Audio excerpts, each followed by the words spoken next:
El siguiente programa es para todas las edades. No contiene escenas de sexo o violencia. Es apto para toda la familia. Cuenta con el sistema Closed Caption y es financiado con recursos del Fondo Único de TIC.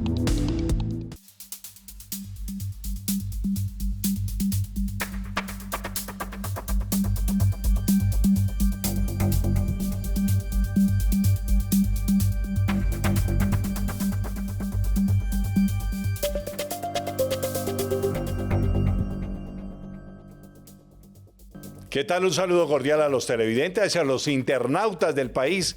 Bienvenidos a Entrevistas con Alma de País, una visión diferente de la realidad. Gracias por acompañarnos. Hoy vamos a hablar de catastro multipropósito. Estamos con el doctor Gustavo Marulanda. Él es el director del Instituto Geográfico Agustín Codazzi, el IGAC, que tiene mucho por decir estos días. Tiene cosas para contarnos y por qué es importante. Este es un tema técnico, pero es un tema que realmente nos interesa a todos, porque cuando yo tengo un predio y cuando voy a comprar, siempre miro dos cosas: el avalúo catastral y el avalúo comercial. Ya vamos a hablar en detalle y en el desarrollo de estos temas. Y además porque coincide con una protesta en estos días, porque muchas personas, propietarios, no quieren que se actualicen esta información del avalúo de sus predios. Ya nos lo va a contar el director del IGAC. Director, qué bueno que esté con nosotros. Francisco, muchas gracias por la invitación. Es un placer estar aquí y poder efectivamente hablar de este tema que es tan importante en este momento coyuntural del país como lo es el catastro multipropósito. El catastro multipropósito es un sistema para actualizar la información de nuestros predios. ¿Es correcto? El sistema, el catastro multipropósito podríamos definirlo efectivamente como un sistema, pero un gran sistema del conocimiento del territorio. Es decir, cómo tomo decisiones sobre un territorio si no lo conozco en detalle. El catastro multipropósito llegó para que efectivamente podamos tener toda la información de detalle, insisto, sobre el territorio para poder tomar mejores decisiones. El IGAC, el Instituto Geográfico Agustín Codazzi, está en la capacidad de satelitalmente o con toda la tecnología de hoy mirar dónde hay un río, dónde hay un colegio, dónde está mi vereda, dónde está mi finca, dónde está mi casa. El catastro multipropósito y el Instituto Geográfico Agustín Codazzi tienen una gran cadena de valor que es bien importante, porque no olvidemos que es la autoridad nacional en materia de geografía. Al ser la autoridad en materia de geografía, es quien ha venido haciendo los mapas que permiten identificar efectivamente dónde están los ríos, dónde están las montañas, dónde está cada una de nuestras ciudades, etcétera. Definir un tema que es vital para la soberanía nacional, como el tema de fronteras con la Cancillería de la República. Es el responsable de otro tema fundamental que es la agrología, y es un tema que es vital precisamente en estas discusiones. El catastro hoy nos permite saber efectivamente por hectárea qué capacidad productiva tiene el suelo. Este suelo sirve más para esto, su vocación es más para esto, es más agrícola que ganadero, es más ganadero que agrícola.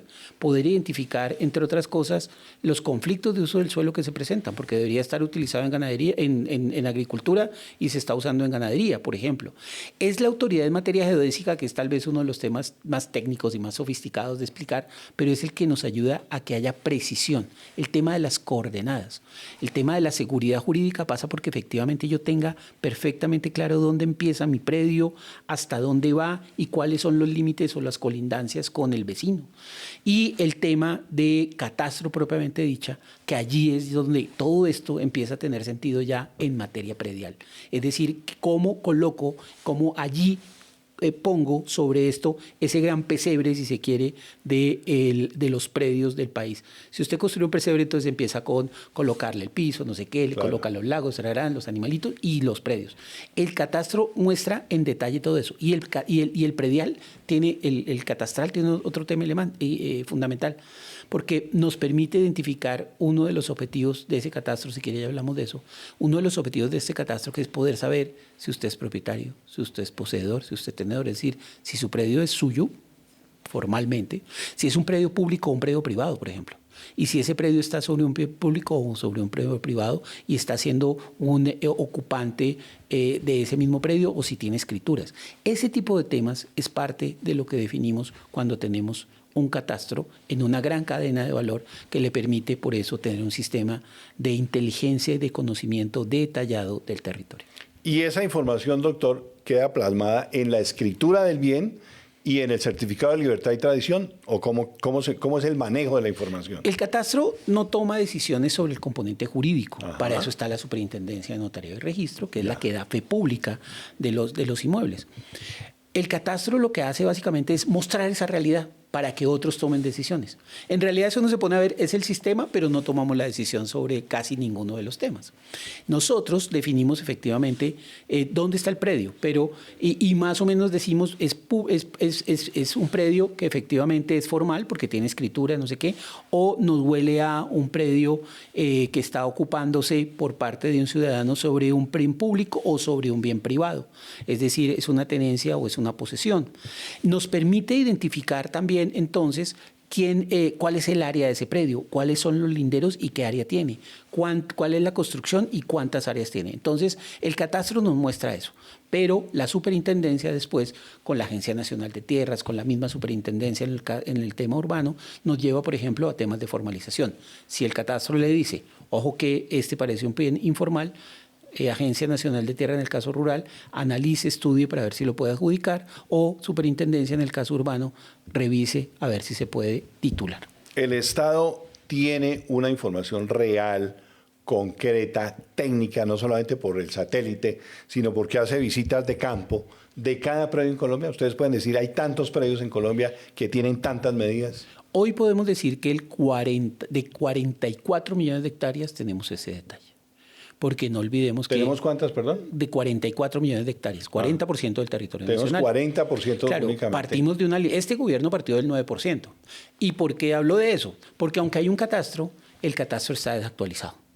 16 años en promedio sin actualizar. El rezago. Municipios que tienen más de 30 años sin actualizar, pero un tema más crítico. Cuando este gobierno recibió la posta, teníamos 36 millones de hectáreas que no tenían información, no sabíamos qué había allí. Hoy eso se ha reducido significativamente y hoy de ese 36 pasamos básicamente a 17%. Todavía hay una tarea fuerte. Entonces son dos tareas. Poner al día lo que existía, que lleva 30 años sin actualizar. ¿Cuánta agua ha pasado debajo del río o cuántos predios han nacido en el territorio, formales e informales, después de 30 años sin que se hiciera un levantamiento predial en esas zonas? Y además también cuánto... o más bien, en la falta de conocimiento, sobre todo en zonas de la Amazonía, de la Orinoquía y del Pacífico, no hemos podido tomar adecuadamente porque no teníamos la información. Eso es parte de lo que hace el catastro. Podemos saber qué es baldío, por ejemplo, qué son parques nacionales naturales y qué son predios privados. Claro. Entonces, podemos saber efectivamente, y eso es el primer insumo, ¿es público o es privado? ¿Sí? Entonces, claramente, por default, todo es público a menos que tenga escritura. Entonces, tenemos el inventario de lo público. Y usted ha dado con un punto importante, que es una lógica de un tema que venimos trabajando, que es el catastro verde, y es el levantamiento de parques naturales nacionales, entre otras cosas, para que Parques pueda terminar efectivamente teniendo la escritura de cada uno de esos parques, para que sepamos dónde hay invasores y cómo podemos gestionar desde Parques esa información. Volvemos al tema, no tomamos la decisión, pero le damos la información detallada a Parques, en este caso, para que pueda tomar la decisión. En este gobierno hemos hecho cerca de 6.9 millones de hectáreas en parques naturales nacionales. Actualizamos, levantamos, porque en realidad hicimos la incorporación del parque nacional más grande que tiene el país, que es Chiribiquete, por ejemplo. Pero también a partir de eso hicimos otros como Paramillo, Tinagua, otros que hemos venido trabajando precisamente para que esa información que es tan relevante como bien público, el activo público de la nación, también esté identificado y sepamos efectivamente qué es lo que está ocurriendo dentro de él. Estamos hablando de catastro, estamos hablando de predios y de cómo vamos a conocer todas nuestras propiedades, tanto rurales como urbanas, y qué es lo público y qué es lo privado. Estamos con el director del IGAC en Entrevistas con Alma del País. Ya volvemos.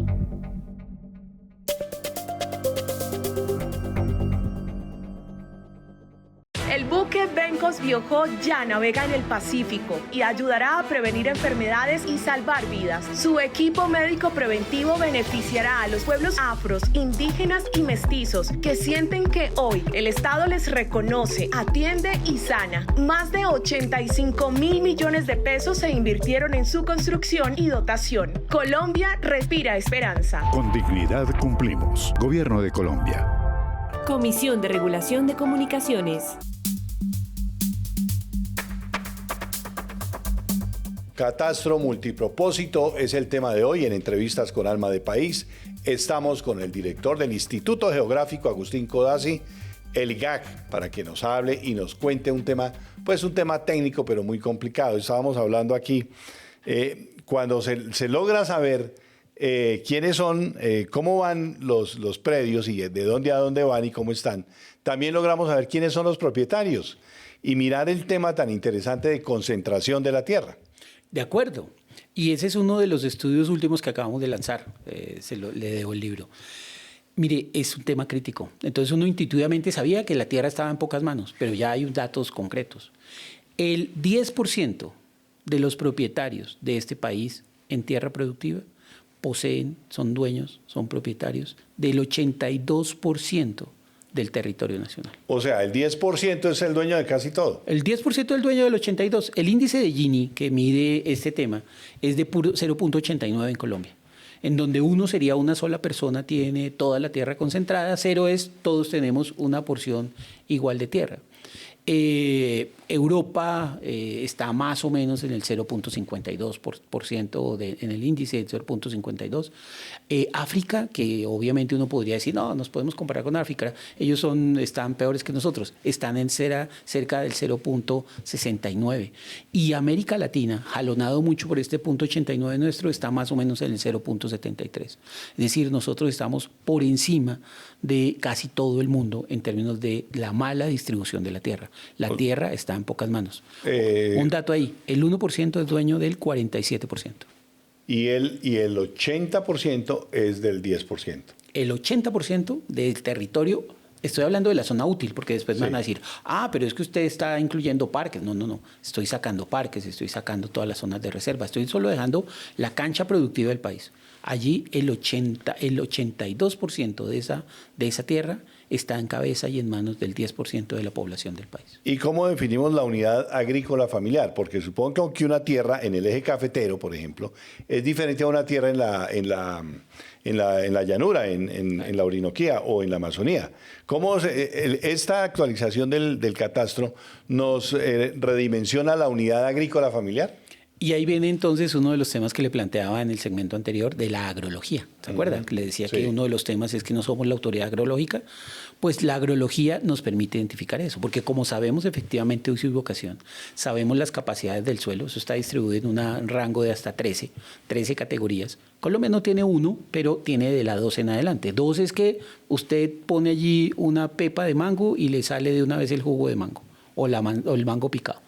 Ese tipo de suelos están, digamos que identificados. Entonces, allí cuando uno distribuye una UAF, tiene que dar menos tierra porque obviamente un campesino hace menos esfuerzo y requiere menos cantidad de tierra por la capacidad productiva de ese suelo. Caso de, por ejemplo, las llanuras de Córdoba, Sucre, etcétera, en donde el suelo es muy productivo. Al contrario, censo pasa entonces en otras zonas en donde la capacidad productiva es menor, la parte alta de la Guajira. Entonces, para que un campesino, un ciudadano tenga, trate de tener el mismo nivel de ingreso, pues hay que distribuir diferentes niveles de tierra. Allí es donde la agrología, que hoy tiene más de 79 millones de hectáreas, de las 114 millones de hectáreas de este país, la tiene con estudios de zonas homogéneas de tierra que nos permiten identificar esto y análisis semidetallados que permiten efectivamente tomar ese tipo de decisiones, pero no solo para la UAF.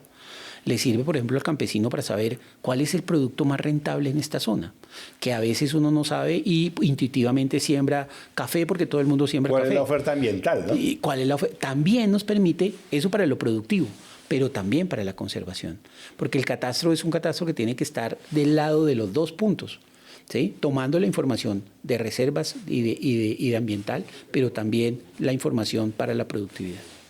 Bueno, y ¿cuáles son los suelos entonces lo que encontraron? Los suelos más ricos, por ejemplo. El eje cafetero debe ser un suelo muy rico. La parte cundiboyacense, que es tierra negra.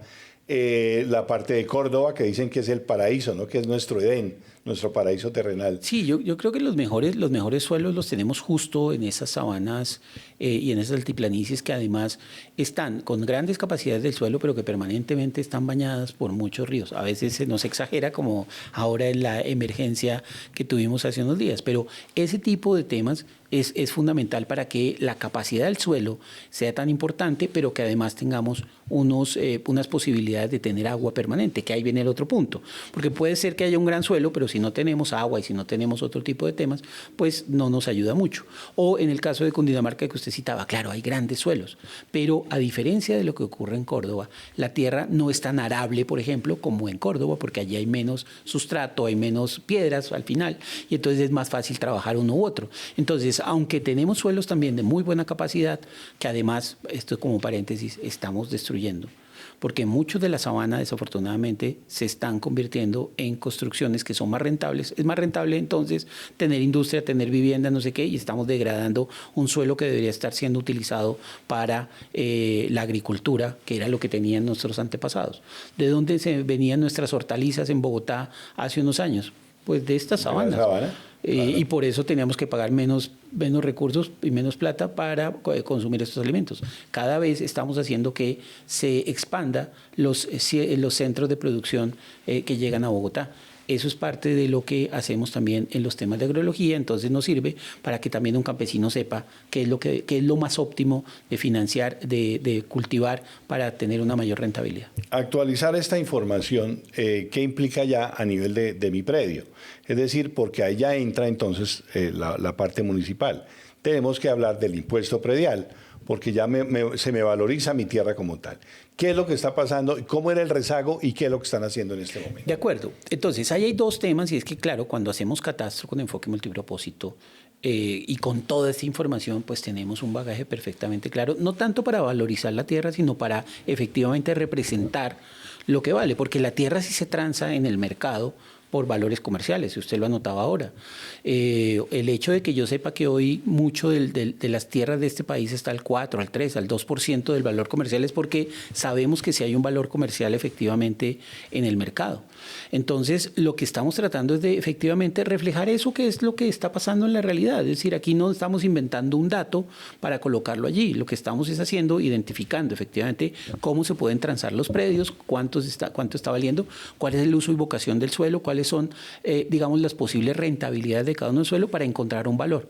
Ese valor es el que nos permite determinar el avalúo catastral, que es el 60% max como piso, como mínimo. El 60% del comercial. Del valor comercial, exactamente. Entonces, ese es uno de los temas que definimos con el catastro, ya pensando en el catastro que tiene tres componentes, el físico, el jurídico y el económico. Y los tres son fundamentales para el cálculo del impuesto predial, que es lo que usted me está preguntando, y déjeme le desarrollo rápido este tema. El físico me permite decir cuál es mi área del predio, ¿sí? Cuáles construcciones hay sobre ella, y saber efectivamente dónde está ubicado espacialmente de manera perfecta, precisa. Me permite saber en lo jurídico si es público, si es privado, porque puede ser una ocupación, y si es una ocupación pues tiene menor valor que si fuera y yo lo pudiera transar en el mercado abiertamente.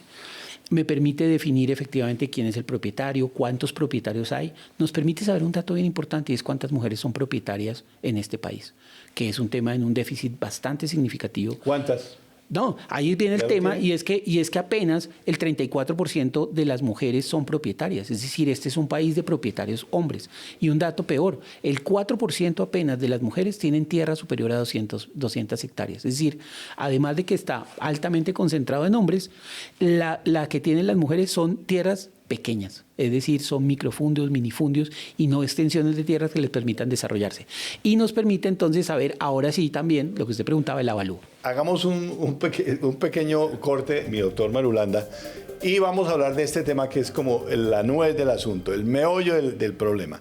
Vamos a hablar de ya el avalúo catastral como tal, las implicaciones que tiene el actualizar el catastro, que además es por ley que hay que hacerlo. Ya regresamos en Entrevistas con Alma de País.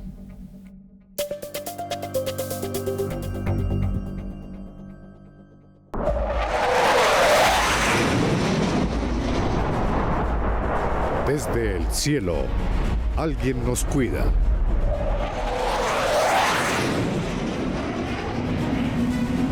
Colombia vuela alto. Bienvenida, nueva flota de aviones. Con transparencia, cumplimos. Gobierno de Colombia. Comisión de Regulación de Comunicaciones.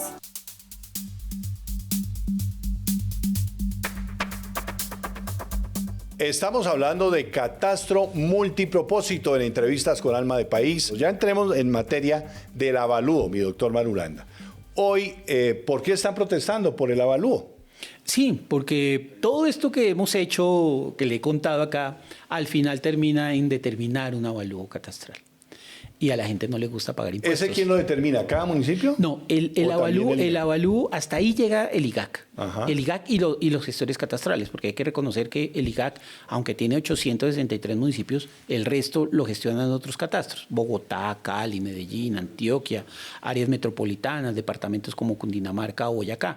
En algunas ocasiones, y eso es importante, le echan la culpa a toda el IGAC cuando nosotros, claro, tenemos la mayor cantidad del país, pero en otros hay territorios en los que no tenemos gestión, como Cundinamarca o Valle del Cauca o Antioquia, en donde participamos parcialmente. Pero bueno, nosotros entonces tenemos que determinar en avalúo, se hace con todo eso que le acabo de contar anteriormente.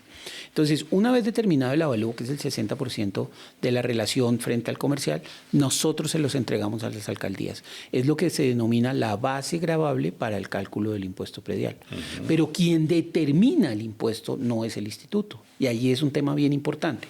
Si un ciudadano, por ejemplo, tiene alguna duda sobre el avalúo, ¿a quién le tiene que preguntar? Al IGAC.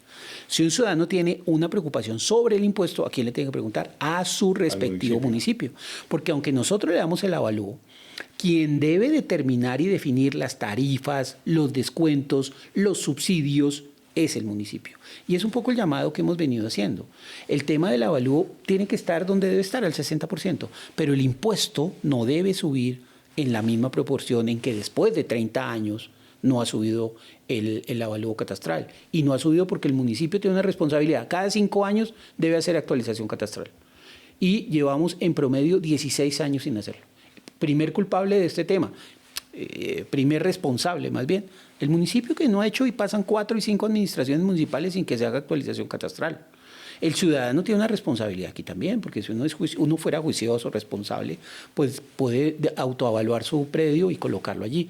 ¿Quiénes son juiciosos autoevaluando? Cuando saben que lo van a vender el año siguiente, y entonces para no pagar tanta ganancia ocasional van y registran el avalú, hacen un autorregistro, un autoavalú, y entonces hacen que que suba el catastral. Que suba el catastral para que la diferencia entre el catastral y el comercial no sea tan alto y no tengan que pagar tanto impuesto de ganancia ocasional. ¿Qué es de cuánto? El de ganancias, 15%. El 15%, tampoco es que sea tanto. Pero el 15%. Pero es de la diferencia. De la diferencia entre el valor catastral y el de la venta. Ese 15% es el impuesto de ganancia ocasional. Claro. ¿Qué va a hacer esto? Porque se dicen muchas mentiras. ¿Que es que esto va a causar que paguen más impuesto de ganancia ocasional? No, por el contrario. Si usted tiene el valor ya al 60%, la ganancia ocasional se reduce de manera automática porque ya la brecha no es tan grande. No es pasar del 4 al 100%, sino del 60 al 100%. Entonces determinamos esto y se lo entregamos al municipio. El municipio, con sus estructuras tarifarias, define la tarifa, define descuentos, define subsidios, como le estaba diciendo, y además entonces liquida el impuesto. ¿Qué debe hacer el municipio? Pensando en sus contribuyentes, pues debe pensar muy bien cómo es su estructura para que no golpee tanto el bolsillo de los contribuyentes. Pero como a veces entonces hay ciertas limitantes en las administraciones municipales para esto, pues el gobierno, no tampoco hay que reconocerlo, de tiempo atrás, tiene unas normas que mitigan eso. Por ejemplo, en la ley 1995, que es del año 2019, y una vieja, la ley 44, que es del 90. La 44 no permite que el avalúo supere el 100% de lo pagado el año inmediatamente anterior. Entonces pueda que el avalúo suba, porque ahorita están diciendo, subió al 19.000% el avalúo. Pues claro, subió al 19.000 porque venía a 1.000 pesos como en Saravena y quedó en 14 millones de pesos. ¿No? Pues claro, pues si venía a 1.000 pesos. ¿Dónde consigue usted un predio en 1.000 pesos? Es más, ¿dónde consigue usted un predio en 14? Pues en parte está ahí. Entonces, lo pone allí. Pero el municipio tiene que hacer ese tema. Entonces, tiene que aplicar las leyes. La ley 1995 en su gran mayoría dice que un predio cuando se actualiza, cuando entra estos procesos de actualización, no debería superar el 50% del pago de lo que se pagó del año inmediatamente anterior. En Colombia, y esto, la primera aplica para predios de más de 100 hectáreas y la segunda para el resto. El 98% de los predios del país hoy son de menos de 100 hectáreas. Solo el 2% es de 2 hectáreas. Quiere esto decir que, por regla general, si no presentaron cambios en los predios, lo que máximo que debería pagar el ciudadano y el contribuyente es del 50%. Pero el alcalde puede tomar decisiones, como en algunos estatutos aquí en Cundinamarca, por ejemplo, que ni siquiera sea el 50%, que sea el 30%, que sea el 20%, que sea el 10%, o que sea el 20% para predios de tal tamaño, pequeña y propiedad rural, por ejemplo, para protegerla, que sea del 30% para adulto mayor, etcétera. Puede definir este tipo de temas. Por eso es importante separar a quién le corresponde el tema del avalúo y dónde el ciudadano debe ir a recurrir para el avalúo y quién efectivamente paga el impuesto. ¿Y cuánto se está pagando de impuesto predial? Hay unas propiedades grandísimas de tierra muy buena que pagan, usted el otro día me decía, 150 pesos de impuesto. Encontraron, por ejemplo, en las Islas del Rosario, gente pagando 1.000 pesos de impuesto. De acuerdo. O sea, hay unas aberraciones impresionantes. Pero es que eso es lo que pasa. Pues si usted tiene un predio de 1.000 pesos o de 10.000 pesos, ¿cuál es el impuesto predial? Lo máximo que cobra un municipio es el 16 por 1.000, ni siquiera por ciento, por 1.000. 160 pesos. ¿Qué tal? 160 pesos. Le sale más cara la hoja al municipio para imprimir. Yo creo que sale más cara una hoja de una hoja de una resma que lo que va a pagar en impuestos. Entonces, ¿qué hace el municipio? ¿Por qué le cobro impuestos a este contribuyente? Me sale más caro eso. Y aparte de eso no pagan. Entonces hay que hacer procesos de jurisdicción coactiva. Es mucho más complejo. Entonces hay que poner a tono el tema y que todos paguemos de la misma manera.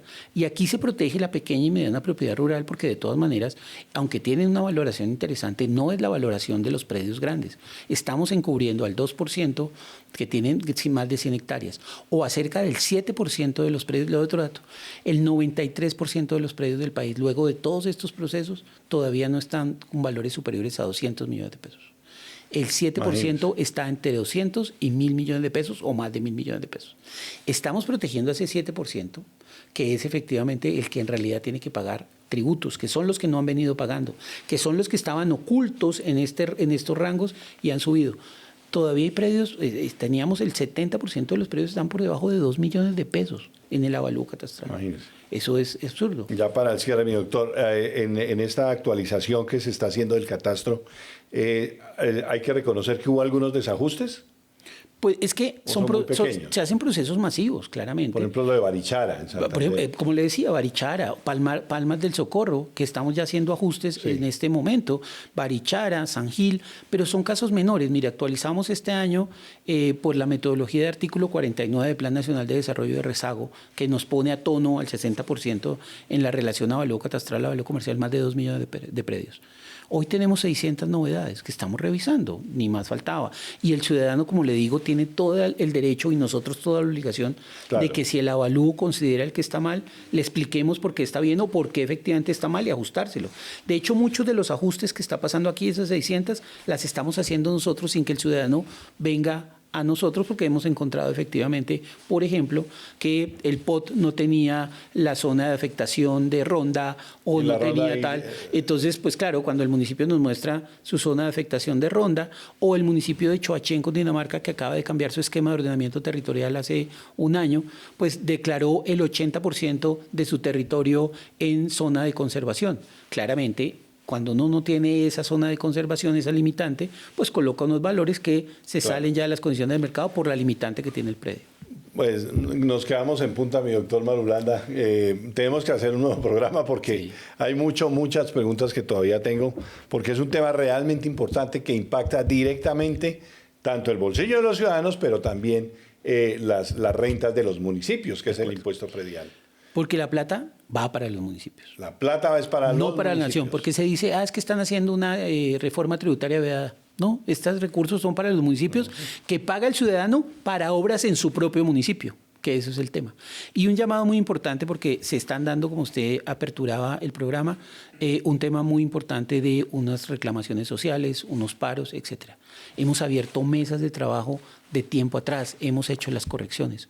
Un llamado para que ellos efectivamente entiendan que la mejor opción es seguir con los canales institucionales. Las medidas de presión que están afectando a otras personas no están ayudando en este tema y estamos con toda la disposición para atender cualquier tipo de requerimientos. Francisco, gracias. No, a usted, mi doctor Marulanda, muchas gracias. El catastro multipropósito, la valorización y la información real sobre mi predio. Un tema interesantísimo. Hoy estuvimos con el director del Instituto Geográfico, Agustín Codazzi. Gracias, doctor Marulanda. Francisco, gracias a usted. Nos seguimos viendo y seguimos construyendo país. Espero seguir aquí en este programa tan importante y seguir construyendo el cambio. Con el mayor gusto. Gracias a ustedes y nos seguimos viendo en Entrevistas con Alma de País. Hasta entonces.